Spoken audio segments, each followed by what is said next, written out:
دربار مصطفیٰ کی حاصل ہو جب حضوری، پیش نظر ہو جس دم وہ بارگاہ نوری۔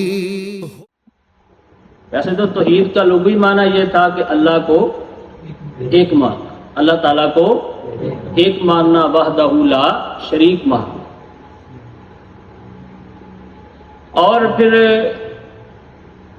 معیار الوہیت کہ اللہ ہوتا کون ہے اور اللہ ہونے کا معیار کیا ہے، کیونکہ جب ہمیں اللہ کی شان کے بارے میں پتہ چل جائے گا نا کہ اللہ کون ہوتا ہے، اللہ کا مطلب کیا ہے، اللہ کا معنی کیا ہے، تو جب یہ ہمیں پتہ چل جائے گا تو پھر ہمارے لیے توحید کو سمجھنا بھی بہت آسان ہو جائے گا اور شرک کو سمجھنا بھی بہت آسان ہو جائے گا، کیونکہ جب ہم کسی چیز کے معیار کو جانیں گے تو پھر ہمیں اس چیز کی برابری کے بارے میں پھر علم ہوگا۔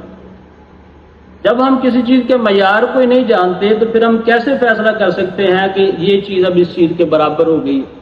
تو اس لیے سب سے پہلے معیار الوہیت جاننا بہت ضروری ہے کہ معیار الوہیت کیا ہے، اللہ کون ہوتا ہے۔ تو اس میں تین چیزیں جو ہیں وہ ذکر کی تھی۔ پہلی چیز یہ تھی کہ اللہ وہ ہوتا ہے جو واجب الوجود ہوتا ہے، اللہ وہ ہوتا ہے جو واجب الوجود ہوتا ہے۔ اور پھر واجب الوجود کا معنی بھی بتایا گیا کہ واجب الوجود کس کو کہتے ہیں۔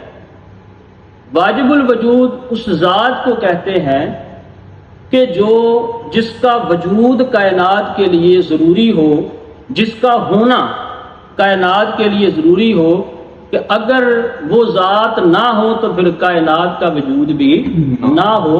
تو اللہ تعالیٰ کا ہونا، واجب الوجود کا یہ مطلب ہے کہ اللہ تعالیٰ کا ہونا یہ ضروری ہے، اور اللہ ہمیشہ سے ہے اور اللہ ہمیشہ تک رہے گا، یہ تھا واجب الوجود کا مطلب۔ تو اس بارے میں بہت ساری جو دہریت ہے یا فلسفہ ہے تو اس اعتبار سے جو اعتراضات آتے تھے وہ بھی میں نے کافی ذکر کیے ہیں، اور امام اعظم کے حوالے سے جو آپ نے توحید پر اور دہریت کے رد پر جو ہے وہ آپ نے کام کیا ہے، اور جو آپ نے علمی مواد دیا ہے اس پر بھی میں نے گفتگو کی ہے۔